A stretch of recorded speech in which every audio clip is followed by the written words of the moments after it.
Miaraba tompoko misaotra anao tsy misaraka amin'ny télévision malagasy ary manasanao anaraka izao fandaharana manokana izao. Androany isika dia hifantoka amin'ny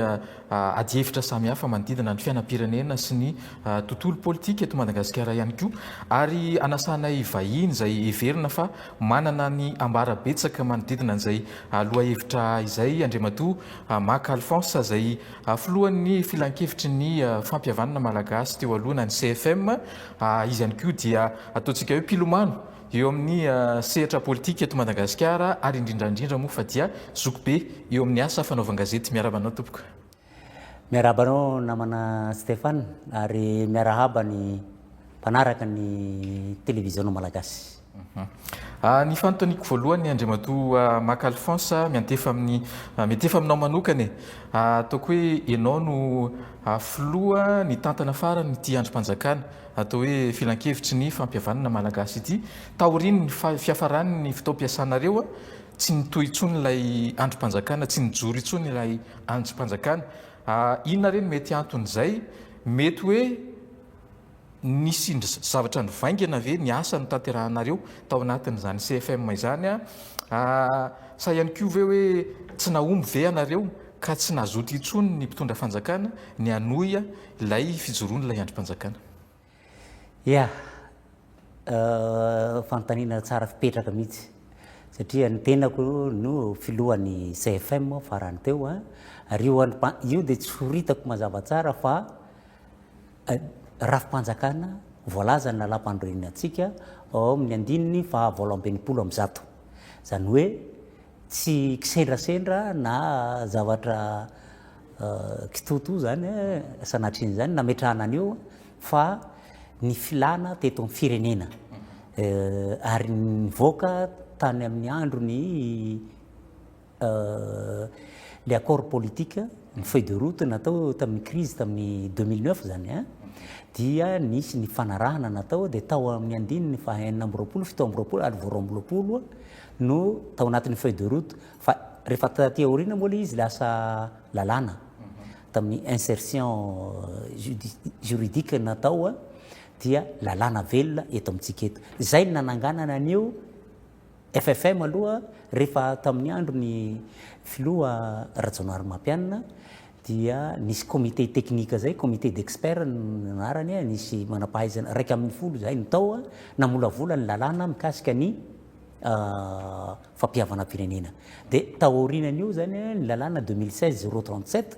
tamin'ny 2 février 2017 no natsangana io rafitra io. Zany hoe rafitra ny ilain'ny firenena satria noho ny crise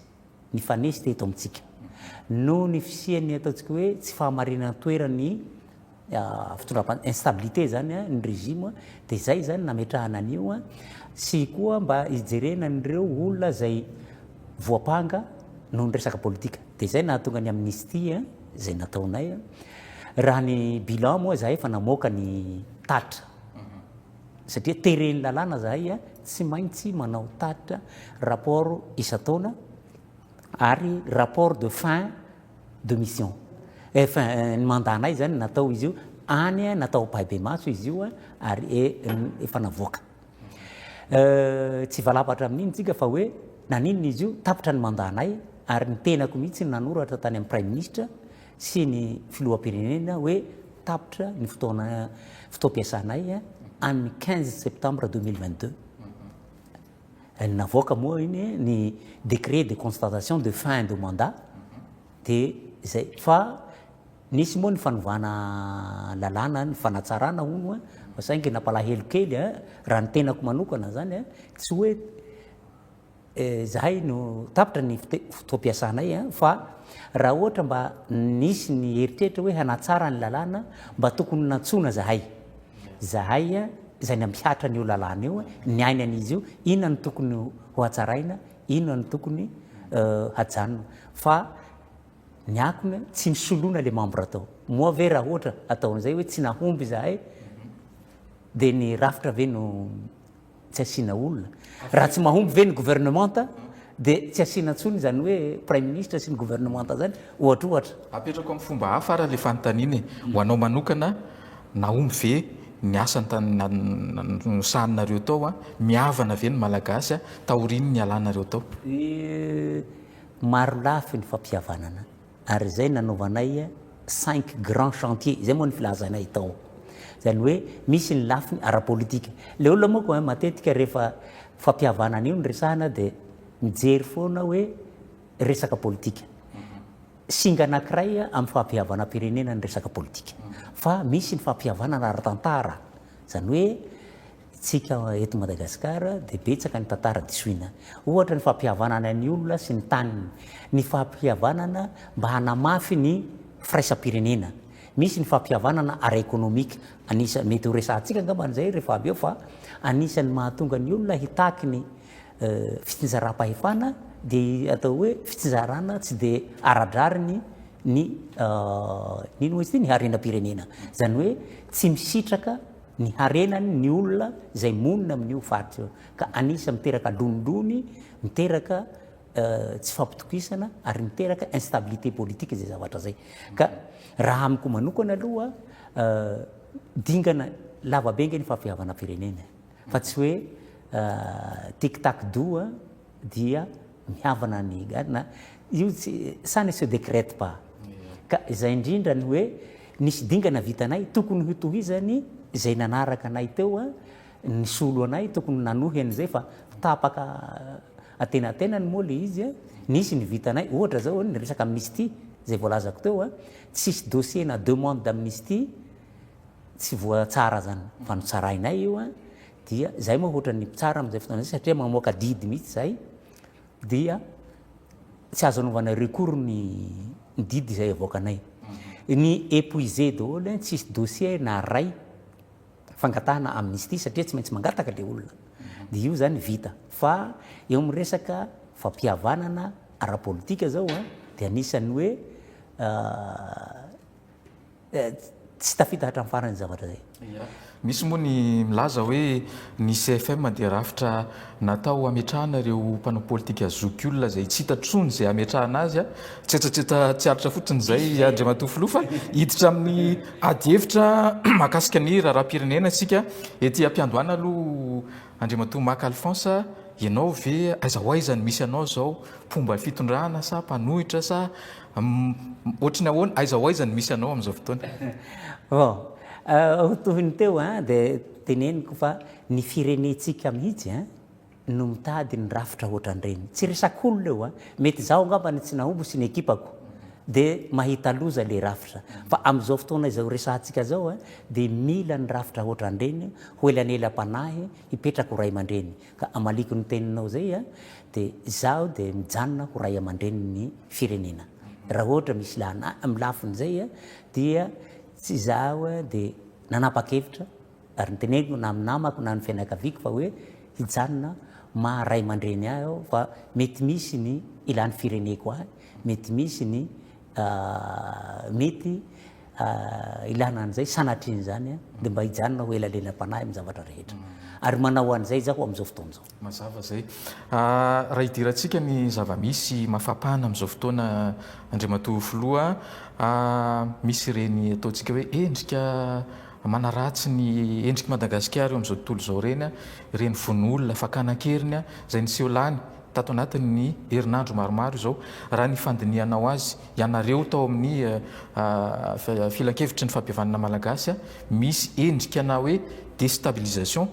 ny tranga toy ireny ve sa ohatrany hoe fait divers ohatrany mahazatra isan'andro teto Madagasikara reny hatrany raha amiko malokana aloha maha olo-pirenena de tsy ampiambahambana ny lazako fa hoe tsy simple fait divers reo mpanao gazety ihany ny tena maro ny zavatra niainana teny amin'ny terrain fa tsy mino aho hoe simple fait divers reny fa fahitako azy de manana endrika fanakorotanana matetika moako rehefa fotoana ohatran'izao tetezamita na somary sahirakirana ny fahefaham-panjakana de hararotiny io ary zaho mahita fa misy endrika fanakorotanana ao anatiny satria io ny akony io ny manerana an'izao tontolo zao misy namana ny velany raha ny tena antsony namana na mpanao gazety na olona tsotra de hoe fa qu'est-ce qui se passe à Madagascar. Ny akony io amin'ny lafiny areotokarena tena ratsy satria ny imageny Madagasikara mihitsy no maizina satria ohatrany hoe tsy misy fanjakana hoe misy ny fanina moa izy ty famonoana olona sy ny sisa na raha tsy hitenitsika fa na amin'ny secteur touristique dia mino aho fa mety maro ny olona miteraka psychose manko le izy dia maro ny olona mety nampihemitra ny famandria toerana zay ataony satria malaza hitanao koa moa fa ny zavatra ratsy ohatran'ireny dia malaza mihitsy any velany any ka zaho dia tsoroko eto amin'ny olom-pirenena ahy fa misy endrika fanakorontanany ao anatin'io. Amin'ny maha-mpanao gazety anao indray raha ny traikefa nanananao tao anatin'ny 30 taona mahery teo amin'ity sehatra fanaovana gazety ity ohatrany ahoana ny famakafakanao ny zava-misy hoe iza ny manana tombotsoa kokoa amin'ny fikorontana ny firenena amin'ny fisininy ataontsika hoe tsy filaminana tsy fandriam-pahalemana eto Madagasikara. Misy ny mandrirotra an'izy io hoe ny teo aloha te hiverina, misy koa ny manao hoe ny amin'izao fotoana mba anitatra ny fehim-pitom-piasana dia mamorona zavatra ataontsika hoe tsy andehanana ny raharam-panjakana amin'ny ankapobeny dia manitatra an'izay. Aiza ho aiza ny fahitanao an'ilay izy? Raha mahampanao gazety araka teneninao teo zay ny mampiavaka atsika mpanao gazety sy ireo ataontsika hoe mikirakira ny amin'ny réseaux sociaux. Aza itsika dia manana ny etika voalohany, faharoa tsy mamoaka vaovao raha tsy vaovao efa vita recoupement efa nanao fanadiadiana lalina. Ka eto aho namana Babi Stéphane dia tsy afaka hiteny hoe iranina na iranina no ao ambadiky an'izao zavatra tant que mbola tsy raha izaho manokana dia mbola tsy mahalala hoe iza no ao ambadiky eo. Ka izay no manovana antsoavo mitondra fanjakana amin'izao fotoana izao ataovy ahitseho ny rantsana rehetra ny agent de renseignement, ny CIS, maro ny mpitandro filaminana hikaroka hoe inona ny ao ambadiky izy io. Fa raha tonga dia hiampahanga olona amin'izao tsy dia fombako zay zaho nanao gazety fa efa azoko ny vita recoupement, azoko ny marina, misy source maromaro loharano vaovao dia zay vao mamoaka ny vaovao. Ka izay dia ohatra hoe misy déformation professionnelle, zaho aloha dia tsy afaka hiteny hoe na rakoto na rabe na rasoa no ao ambadiky ny zavatra io fa ny fantatro fotsiny raha ny zavatra hita, raha le endry no anaovana analyse dia hita fa misy resaka asa fanakorontanany ao. Fa iza ny ao ambadika, zay ny point d'interrogation ka izay nanahitana ny mpitondra fanjakana hoe alefaso ny fanadiadiana rehetra fikarohana an'izy io fa misy olona nianatra an'izany ange tokony havita an'izany. Raha tsy vita atsika antsoy ny namana avy any Dilamato hanampy antsika amin'ny zavatra rehetra ohatran'izay. Dia mbola mipetraka hatrany moa zany mahampanao gazety ny zokobe Marc Alphonse ao anatin'izany faneho-kevitra izany fa amin'ny maha ataontsika hoe mpitarika tao amin'ny filan-kevitra ny fampihavanana malagasy indray manomboka miverina ao anatin'ny adi-hevitra samihafa amin'izao ny hoe fanamelohana ho faty eto Madagasikara manoloana ireny tranga maro ny fanesy ireny dia miverina ny anaty fiarahamonina any ny hoe sao dia tokony apetraka zany fanamelohana ho faty zany eto Madagasikara. Etsy andaniny ihany koa tsy azo afenina amintsika fa lasa nyrongatra ty le hoe fitsaram-bahoaka ity any anaty fiarahamonina any ihany koa. Raha ny fahitanao azy mitombona sy rariny ve ireny fihetsepo ananany malagasy manoloana ny zavatra iainana ankehitriny ireo. Mikasika le condamnation de mort le fanamelohana ho faty aloha itsika fa nanao ratification na traité international zany hoe tsy hampiatra ny fanamelohana ho faty. Nefa rehefa mahita n'le zavatra mitranga ohatra ny lasa ihany ny eritreritry ny tena hoe ohatrany hoe rehefa misy olona fa tsy lahitry ny fananarana kosa tokony hatao an'izay. Ny Amerikana mampiatra an'izany, ny Sinoa, ny Iraniana sy ny sisa fa zay moa ny safiditsika tany aloha tsy zao régime zao fa ny safidy an'izay tsika ka ady hevitra tokony hiadiana hevitra zany zavatra zany raha ohatra ka izay ny mahasoa ny firenena. Ny mikasika ny fitsaram-bahoaka izy io tamin'izaho mbola mpanao gazety dia efa nitranga izy io nisy endrika moako hoe teo amin'ny resaka dina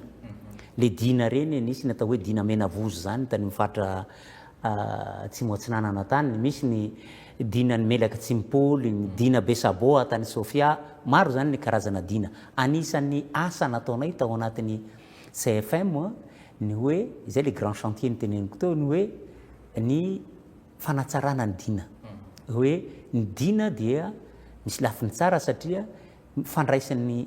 olom-pirenena andraikitra amin'ny fandriampahalemana ny mpitandro filaminana tsy mahavitan'io samyrery fa misy mihopefy izy io ary misy zavatra ataontsika hoe traitement inhumain zavatra hoe tapahina ny lohany alaina atao anaty gony dia asiana vato dia alatsaka ny anaty rano zany hoe misy zavatra tokony hoe zay natao le cadrage na dina ary efficace le izy amin'ny faritra sasany hoe tena manjaka ny fandriampahalemana fa izay lafiny zay ny tsy mety ka izy io zany tokony hampieritreritra satria tsika amin'izao taona taonjato fa raika amby roapolo zao tokony tsy hitranga zany satria manamaloka ny endriky Madagasikara fa izao misy zavatra tsy fatokisana amin'ny sampandra-raha-mpanjakana misahana ny resaka nio tsy fandriampahalemana io manomboka amin'ny officier de police judiciaire zany hatrany amin'ny fitsarana izay mamoaka didy ary ao anatin'io zany dia ny fanjakany kolikoly ary hita zany zaho anisan'ny mpanao gazety nandeha zaho tsy manao journalisme de salon fa mandeha fa de zay ny fitarainany olona misy olona zao tratra de aterina ny fitsarana izy indray no tonga any aloha ary misy aza mpitandro filaminana tsy nahatanty nisy ka nitranga tany mifaritry Morondava iny hoe nanome vola zany izy le dahalo de mba nirezista ny gendarme tam'izay hoe non ilahy indray de tsy maintsy alefanay satria efa dahalo raindahiny izy io nalefa tany amin'ny fitsarana tonga tany izy tany amin'ny fitsarana io moa rehefa manao déferment le gendarme avy any ambanivolo de mba manala vizana any ambara ny gendarme tonga ao ambara iny izy tonga any zay nahay anareo izy tsy nandray ny vola iny fa zao afaka izy efa ela zany zavatra zany nitranga zao tsy tantin'le miaramila fa tonga de ny chargé ny basy nitifiriny le dahalo satria efa tsy zany hoe tsy hoe manome marina n'izay zavatra zay fa hoe misy trangan-javatra ao tokony hodinihina lalina amin'ity resaka ny hiverena ny fampitokisana eo mpitandro filaminana ny fitsarana ary ny vahoaka eo zany ny tokony asiana hodinihina tsara fa indrindra any amin'ny fikanondoham-pirenena sy amin'ity fanaovaozana ty de tokony hatao tsara hoe ahoana ny hiverenan'izay fampitokisana eo amin'ny vahoaka sy ny mpitandro filaminana eo amin'ny vahoaka sy ny fitsarana zay satria ny vahoaka ihany nge rehefa matoky ny mpitandro filaminana de izy ny signale hoe tsy misy dahalo tsy misy an'izao ka zay ny tokony masona hoe inona ny zavatra tokony hatao hiverenan'izay fampitokisana zay fa raha tsisy an'izay io de ianao ne zany hanometsiny an'le olona hoe maninona no manao mandika lalàna satria manao fitsaram-bahoaka fa tsy nentina tany amin'ny fitsarana fa saingy rehefa mijery an'le olo hoe zanan'izao no vonona tsongofony tsongofony tena oui de rehefa migadra ndray izy de tonga ndray ny hoe zon'olombelona manana ny zona na io resaka varira io zao le hitatsika io ohatra mampieritreritra ihany ny olona zany ao anatin'io hoe marary ny fo zay ny ilazako azy efa natsidikao teo ihany Andriamatoa Mac Alphonse ny resaka fikaonandoha-pirenena raha ny fahitanao azy mitovitovy vina sy targetra amin'ny ataontsika hoe sotoavina ny voizinareo tao amin'ny CFM ve ny fikaonandoha-pirenena zay ho karakarainy ho tarihan'ny FFKM amin'izao fotoana iny raha izaho aloha zahay misy karazana organisation formelle izy io informelle zay conseil des sages zay nitenako no ataontsika hoe tompokevitra tamin'izy io de nisy namana maromaro ray aman-dreny efa zony hazohazo taona niara-ny dinika hoe ahoana jerem-potsiny ve ty firenena ty de anisany nanao sosokevitra zahay tamin'ny 1er décembre tamin'ny taondasa izy zay mba hoentiny hanomanana ny fikaonandoha-pirenena io natolotra ny mpitondra fanjakana natolotra ny FFKM natolotra ny ministère piahy ny fanavaozana zany hoe io zany mba sosokevitra hanatsarana ny fitantanana ny fikanandoham-pirenena satria iankina ny ho avy ny firenetsika io fikanandoham-pirenena ka tsy azo atao kitoto dia ny eritreitra ita am'izay de hoe raha ratsy fanomanana io de ohatra ny fikanandoham-pirenena teo aloha ihany satria tsy voasambany angetsika nanao an'zany fa efa imbetsaka nisy an'zany tamin'ny 72 nge fa nisy tamin'ny andron'ny Kim sy ny sisa nisy fikanandoham-pirenena isaky ny misy crise eto amin'ny firenetsika de misy io fikanandoham-pirenena io fa rahantsika mahita ny vokany ka cette fois-ci zany mba okarentsika tsy managny droit à l'erreur atsika fa mba hoe ndao ary mba kiondalana zao mba tena hametrahana zavatra anankiray hony ho avy ny firenetsika ka izay nahatonga anay nanao an'izay sosokevitra zay hoe tokony hatsaraina satria raha vao ny processus na ny procédure fanaovana an'io no critiquen'olona dia ny résultat ary amin'ny farany de ho critiquen'olona koa zany hoe isan'izay fanakianana zay de tsy anjary raha sanatriny zany ka izay nitandrimantsika fa raha amiko manokana de tena ilaina satria zahay de nivoy ny resaka hoe fampiresahana efa ozy anao teo hoe tsy manana droit à l'erreur atsika laha ny fijerinao azy zao ny FFKM zao no tendreniny fitondram-panjakana hitarika an'ilay izy eo ihany koa nefa ny rafitra zay rafitra ara-panjakana ministera misahana ny fanavaozana manahoana ny fahitanao an'le fikarakarana sy ny hoe fiaraha-miasa n'ireo rafitra anankiroa reo ao anatin'izay fikarakarana ny fikaonandoha zay nisy fotoana mantsy izy io efa nisy daty napetraka niemitra ho tratra ve ny fahavitany zany ao anatin'ny 4 volana zay itondrany ny fitondrana fanavaozana voalohany aloha de zao araka indramiko ny tenin'ny vahiny hoe il ne faut pas confondre vitesse et précipitation zany hoe oka marina fa manery atsika ny fotoana fa nisy engagement natao ny fitondram-panjakana am'izao fotoana zao fa aleo hatsara atao aleo manana zavatra tsara hoe zao daholo ny zavatra tokony ho tandremana ao anatin'io iny zao fa nisy an'le ny any tanora teo iny hitatsika fa nisy savorovoro sy ny sisa ka mba tandremana zany ny zavatra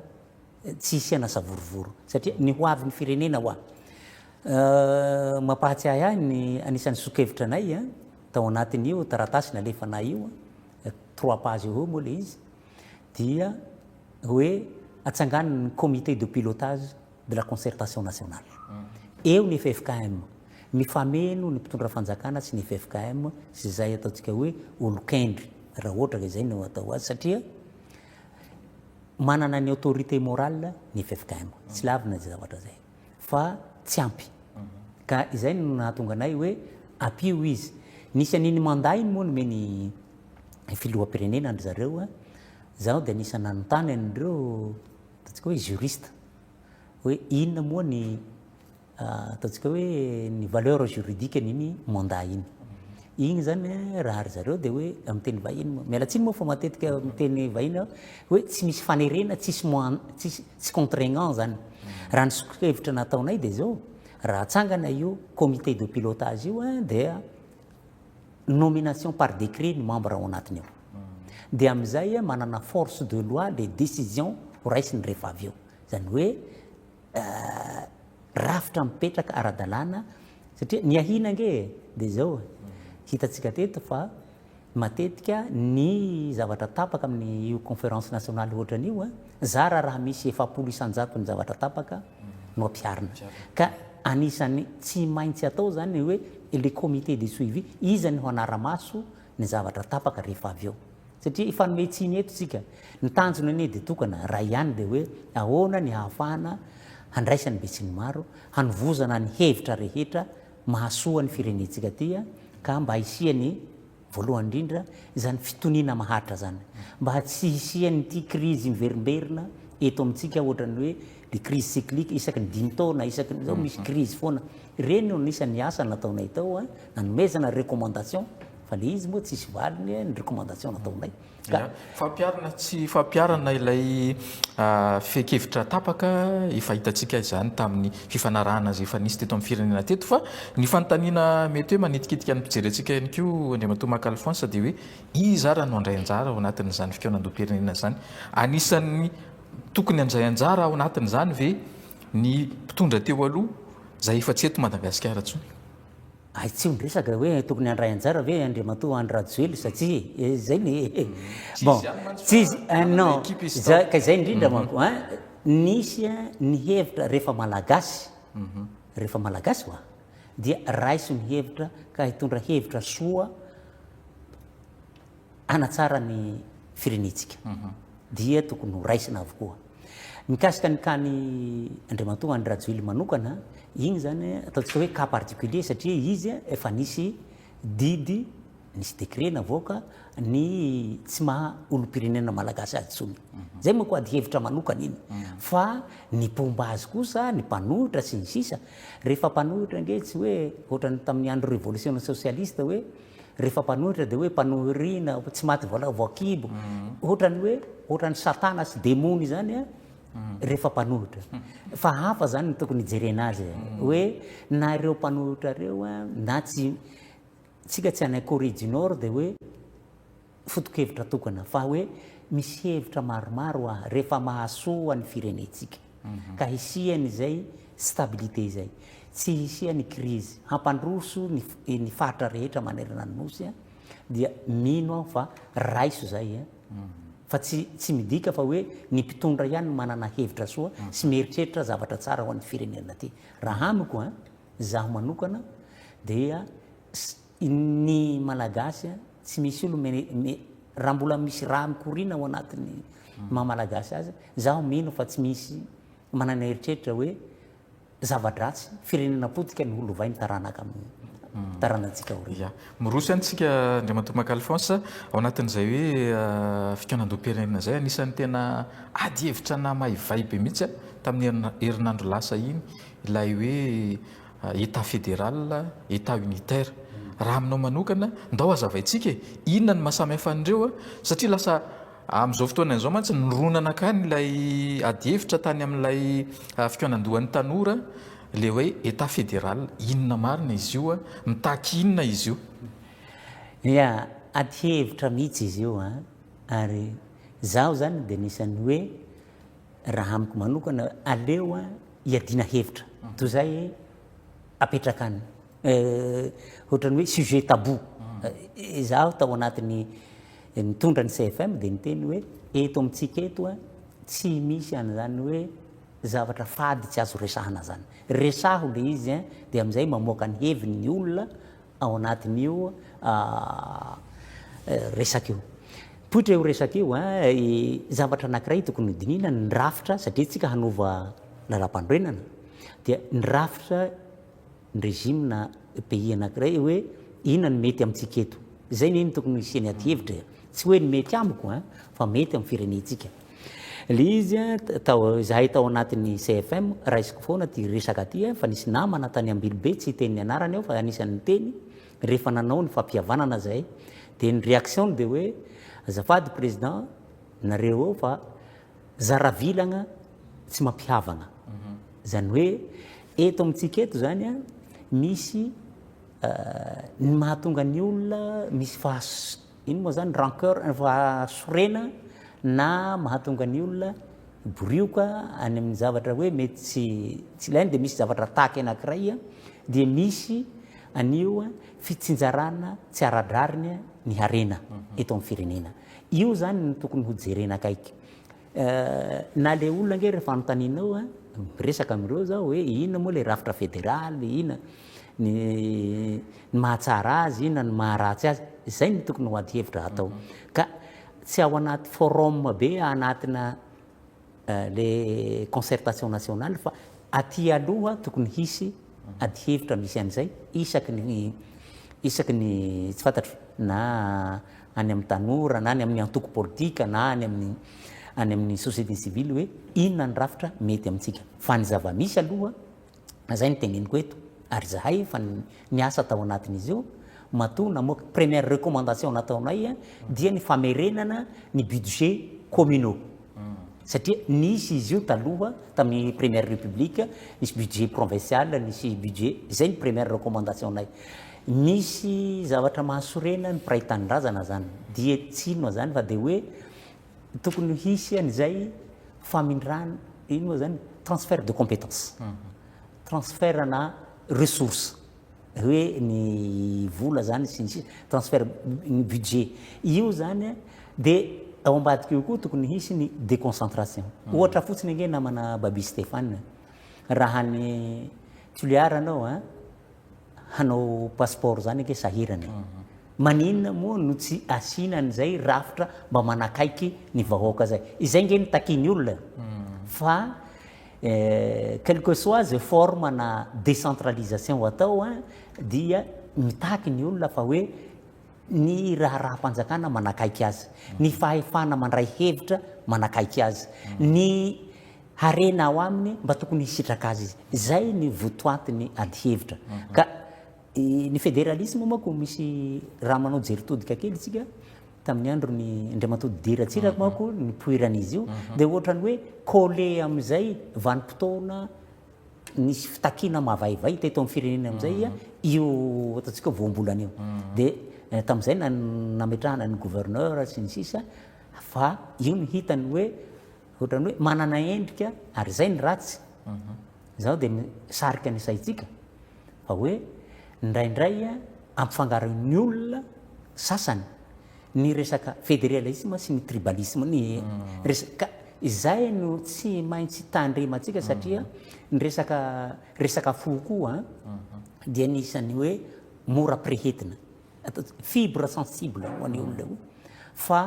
sarotra vonoina ka oka retsika mba hitandrina de hitandrina amin'izy io fa misy olona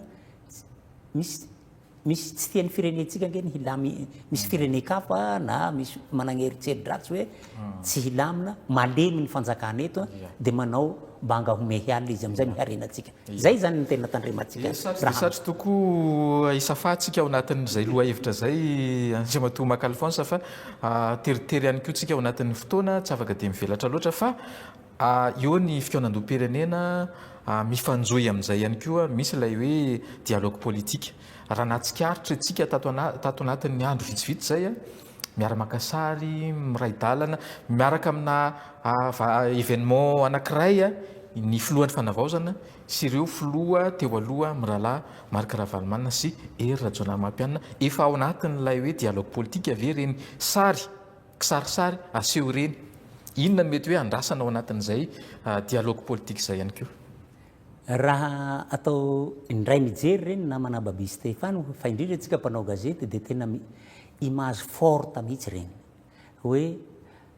filoha perinasa miaraka amin'ny filoha teo aloha miara-maka sary izay fotsiny zany raha jerena amina amin'ny forme zany dia zava-dehibe reny zavatra reny ny antony de zao ny eto amintsika eto de anisan'ny manahirana anisan'ny zavatra ratsy mipetraka eto ity tsy misy fandimbiasam-pahefana amin'ny fomba demokratika ty ka tamin'ny androny Andriamatoa Hery Rajaonarmampianina napita ny lakle teny avoloha ny filoha Andry Rajoelina zay ihany fa sisan'izay amin'ny alalan'ny korotana sy ny sisa zay zany ny tokony hoe inona ny zavatra tokony ho raisina ao anatin'izay ka iny zany zay ny forme zay ka zaho mahita fa hoe anisan'ny zavatra tsara reny satria dialogue politique zany nge tsy voavoalohany fa raha mijery tsika moa membre ny ACP amin'ny miaraka amin'ny Union européenne dia misy le accord de Cotonou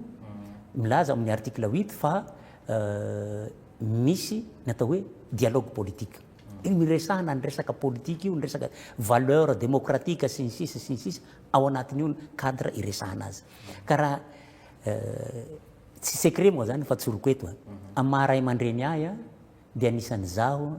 na anisan'ny nanatona an'ireo ray aman-dreny mpanao politika ireo tao anatin'ny ray volana eo zay tsy nitsahatra aho nanatona an'ireo anisan'ny atoniko tsy afenina zany ray aman-dreny Marc Ravalomanana ny responsable ny anisany hoa ny HVM namana Rakoto Vaorivo etsetra ary anatiny zao manatona an'ireo namana mpanao politika reo. Farany amina fananganana gouvernement iraisana ve izy ty? Ny zava-dehibe aloha anisan'ny zavatra tsindriko zay ny fifampiresahana. Iny ny zava-dehibe. Raha ianao jery todika antsika tamin'ny avril 2018 zay ny crise nisy 73 députés tsy mihambo ny tena fa anisan'ny nandray andraikitra ny namoriko an'ireo mpitarika politika anakefatra tamin'izany tao amin'ny nosiature teny amin'ny solotenan'ny Papa Raimasina teny Ivandry indromy ataona no nihona teny ny fampiresaka ny mpanao politika. Ka izay no sary ary izay no masonay tao anatin'ny CFM hoe fametrahana plateforme de dialogue et de concertation hoe sehatra ifampiresahana. Ka io zany raha fa manomboka amin'ny resaka ny mpanao politika satria resaka politika iny moa ny fampihavanana ara-politika. Fampihavanana ara-politika ny dia zao ataovy tsara ny règle du jeu. Inona ilalao basket ve tsika sa ilalao rugby? Dia mazava zay. Dia izao ny règle du jeu atao. Faharoa mijoro tsara ny mpitsara. Iza moa ny mpitsara? Ao ny CENI izay manrafitra ny lisam-pifidianana sy ny sisa. Ao ny HCC izay ny rafitra misy amin'izao fotoana izao izay mpitsara ny voka-pifidianana. Ireo tsy hitanila fa tena hoe hanao ny asany ara-dalàna. Ireo mifampiresaka. Miresaka an'izay fandaminana ara-politika zay fa raha pitso afaka pitso ireo ny acteur politika, ireo ny faninana rehefa avy eo. Iny règle démocratique zany faninanana zany. Mety hisy alliance ao anatiny eo. Hoe ranona sy ranona mitambatra nano candidat fa ny tokony hapetraka ny resaka règle du jeu. Oka hazava tsara ny io zany ny tokony hazava tsara. Ka raha ny olona nyresaka tamiko ireo mpanao politika ireo tsy izy telonjato sy zaho kosa aloha tsy d'accord hoe ny mpanao politika nany antoko politika telonjato tsy ho vita zany fa misy ireo namana miaraka mifampiresaka amin'ireo dia mitovitovy ny hevitra dia aleo ifampiresaka président. Nisy moa azafady kely azafady nisy ireo firaisamonim-pirenena zay nanome nanakina ny fampiresahany ireo ray aman-dreny telo tota reo. Zaho aloha dia ohatrany tsy mety amiko. Zaho dia anisan'ny président na conseil d'administration na ONG fa resaka politika io ny mpanao politika no miresaka an'izay. Ny société politique no fampiresaka, ny société civile no fampiresaka. Raha ohatra te hihaona amin'ny filoham-pirenena ny société civile, iny moa ny manakana an'zareo anao an'izay. Fa iverena kely le fihaonan'izy telo mirahalahy mianakareo dia zao ny olona nge ohatra zao raisitsika ny any a France zao na ny any Italie na ny any Côte d'Ivoire ohatra dia misy an'izany conseil constitutionnel zany. Ny filoham-pirenena teo aloha dia d'office membre an'io conseil constitutionnel io ary avis fa misy moa ohatra zao tany a France andriamatoa François Hollande zao nanapa-kevitra fa hoe tsy hanao an'io izy dia anjarany moa zay. Ohatran'izay koa Sarkozy ohatrany tapany kely fotsiny dia niala rehefa avy eo ka anjarany zay. Aty Afrika zao ry zareo ivoirianina zao dia misy an'izay ao anatin'ny lalam-panorenan'ny zareo mihitsy hoe heverina zany fanomezan-danja an'ireo sotoavina raha ty amintsika zao ny maha ray aman-dreny azy na tiatsika na tsy tiatsika ray aman-dreny mitondra ny firenena reo ka tokony mena ny hasiny manomena ny haja amin'ny voninahitra. Izy koa manana ny raha nyresaka manana ny expérience traikefa ananany ka tokony homentsika azy amin'izay hoe tombotsoa ambony ny firenentsika zay. Zay aloha mba fahitako azy ny fihaonan'izy telo mirahalahy mianaka reny anisan'ny zavatra tsara. Za tsy miteny hoe ny zavatra mba natao kely no nahatonga an'ireny fa ampanidretena no lazako fa hoe mba ny fampiresaka maromaro amin'izareo fa andalana izy io. Ny andriamatoa filoha moa mbola nanome toky ary zay ny amarana koa azy fa hoe izy tany Egypte farany teo fa hoe mbola hitohy io fampiresahany zareo ka isarako azy manokana manana an'izay fanetretena zay fa indraindray moa rehefa mitondra io sady manana an'izay ataontsika hoe manambony tena zay ka izay fanetrehtena zay sy finiavana handray ny filoha ray aman-dreny teo aloha zay isaorako manokana ny filohan'ny fanaovaozany zavatra zay fa image forte mihitsy iny eo imason'izao tontolo zao. Ina re mamarana ny fandarana isika misaotranao Andriamatoa Mac Alphonse nitondra izay tsara ho fantatra sy famakafakana zay noentinao teo zay amarana antsika azy toy ny mazatra moa zay fomba fanao ihany koa mena 2 minitra ianao amin'ny tianantsika ny resadresaka teo. Voalohany aloha dia fisaorana eto amin'ny plateau-ny télévision malagasy nanasan'ny tenako mba nahafahana mifampitafatafa. Ialana tsiny koa fa atao voankazo anala zay voalaza eto. Ny mamy atelemy fa ny mangidy aloavy. Fahatelo mbola averiko fa firenena iraisana izy ity mangataka an'izay tsara sitrapo rehetra zay malagasy manana ny finiavana manana hevitra tsara omeo re hitondrantsika nyty firenentsika ty fa keon-dalana zao ary mbola averiko hoe on n'a pas le droit à l'erreur. Raha itsika izao no io virage io mirate virage dia any mihantsana ka tsy zay ny lova homentsika ny taranakitsika raha pitsy sy afaka pitsy fa enganie mba irotsahan'ny fanahy masina daholo ny malagasy rehetra mba enganie mba hijery ny tombotsoa ambony ny firenentsika izay ihany ary izay hiatrany ny tokony ataontsika vaindondrara.